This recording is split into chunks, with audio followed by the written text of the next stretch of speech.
معجزہ ایسے ہوا ہے کہ اسٹیمپ پیپر جس کے اوپر سائن کیا ہوا ہے وہ فیبری میں ہوتا ہے, فیبری کی ڈیٹ ہے 2011 میں, سیلز ڈیڈ فیبری میں ہوتی ہے اور اسٹیمپ پیپر مارچ میں خریدا جاتا ہے. یہ معجزہ ہو گیا. یہ صرف یہ جادو ہو سکتا ہے.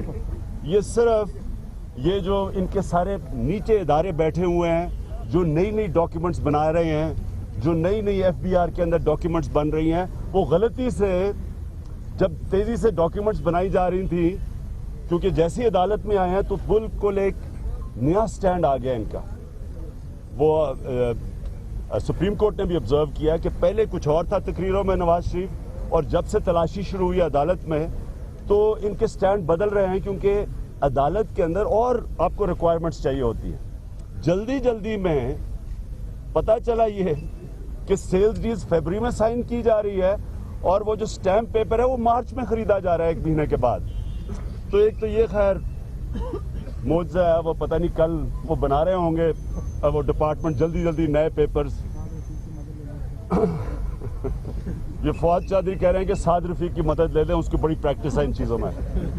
اچھا, تو اصل آج بات کیا سامنے آئی ہے, اور میں پھر سے میں اپنی ساری پارٹی کا شکریہ ادا کرتا ہوں جنہوں نے شرکت کی پبلک میٹنگز میں زور لگایا, سڑکوں پہ آئے, ماریں کھائیں, آخر میں انہوں نے ڈنڈے چلائے پرامن احتجاج کے اوپر. آخر جو تلاشی شروع ہوئی ہے سپریم کورٹ میں, یہ ساری پاکستان کی جیت ہے, یہ قوم کی جیت ہے کہ جو چیزیں سامنے آ رہی ہیں. آج آبزرویشن سپریم کورٹ کے بینچ کی کیا ہوئی ہے کہ حسین شریف 52 کروڑ روپیہ 4 سالوں میں نواز شریف کو بھیجتے ہیں. ہمارے ملک میں تو باپ بچوں کو دیتے ہیں, یہاں بیٹا باپ کو 52 کروڑ بھیج رہا ہے.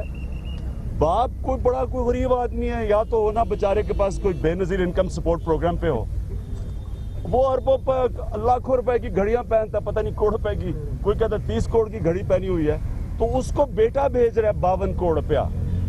اور شک یہ ہے, ہمیں اس پہ اسحاق ڈار کا ایفیڈیوٹ یہ کنفرم کرتا ہے, ایفیڈیوٹ نہیں, اسحاق ڈار کی کنفیشنل سٹیٹمنٹ تھی. ہمارا جو فائنانس منسٹر ہے وہ کنفیسڈ منی لانڈرر ہے. اس نے اپنی میجسٹریٹ کے سامنے لکھا ہوا ہے کہ میں نواز شریف کے لیے منی لانڈرنگ کرتا تھا. ایف آئی اے کی 98 کی رپورٹ بھی یہی کہتی ہے کہ منی لانڈرنگ کیسا پیسہ سرکولیٹ ہوتا تھا. یہاں سے پیسہ وہاں بھیجتے تھے, باہر بھیجتے تھے, وہ پہلے قاضی فیملی کے اکاؤنٹس میں گیا, وہاں سے پیسہ پاکستان آتا تھا.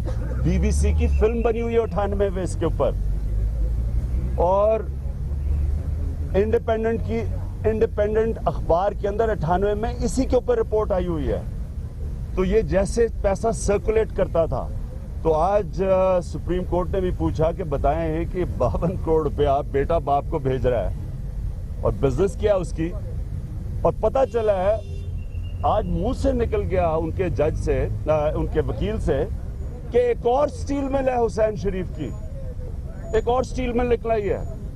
یہ وہ جو گلف سٹیل جو یہ کہتے ہیں $9 ملین کا نفع ہوا تھا, جو انہی کے کاغذات کے مطابق نقصان میں تھی, ہماری کیلکولیشن ہے, وہ بچے دیتی جا رہی ہے.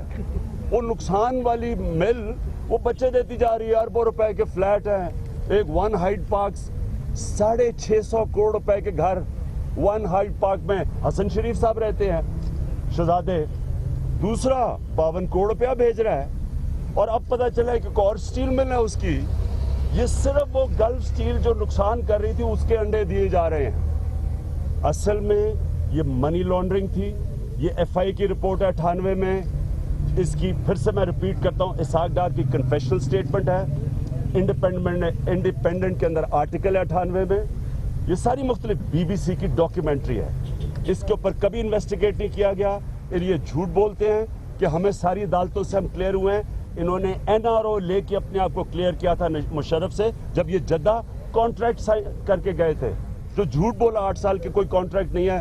جب شہزادہ آیا سعودی عربیہ سے اور اس نے کانٹریکٹ دکھایا تو تب پتہ چلا کہ 8 سال قوم سے جھوٹ بول رہے تھے کہ ہم نے کوئی کانٹریکٹ نہیں سائن کیا. وہ این آر او تب لیا پھر ان کا charter of democracy charter of مکمکا تھا. انہوں نے باریاں لی, انہوں نے فیصلہ کیا کہ نہ میں تمہیں پکڑوں گا نہ تم مجھے پکڑو. جو ایف آئی اے کا ایفیڈیوٹ جب رحمان ملک جب ایف آئی اے میں تھے انہوں نے بنایا تھا, انہوں نے مکمکا کر کے وہ اس کے اوپر کوئی پروسیڈ نہیں کیا. یا کبھی بھی یہ چیزیں انویسٹیگیٹ نہیں ہوئی. مختلف بی بی سی کا ہو یا ایف آئی اے کا ہو یا ساکھ ڈار کا, ساری ایک ہی چیز کہہ رہی تھی کہ منی لانڈرنگ ہوئی ہے. اور آج یہ جو 52 کروڑ روپیہ حسین شریف بھیج رہے ہیں نواز شریف کو, آج بہت بڑا سوالیہ نشان ہے کہ یہ بھی وہی سائیکل ہے جو کہ پہلے کہا گیا ہے کہ یہ منی لانڈرنگ, یہاں سے پیسہ باہر بھیجو, ادھر سے بینکوں کے ذریعے بینکوں کے ذریعے ریمیٹنسز دکھاؤ. اور یاد رکھیں یہ قانون کس نے بنایا تھا؟ یہ نواز شریف نے 92 میں بنایا تھا, اکنامک ریفارم ایکٹ, کہ جو باہر سے پیسہ آئے کوئی سوال نہیں پوچھ سکتے.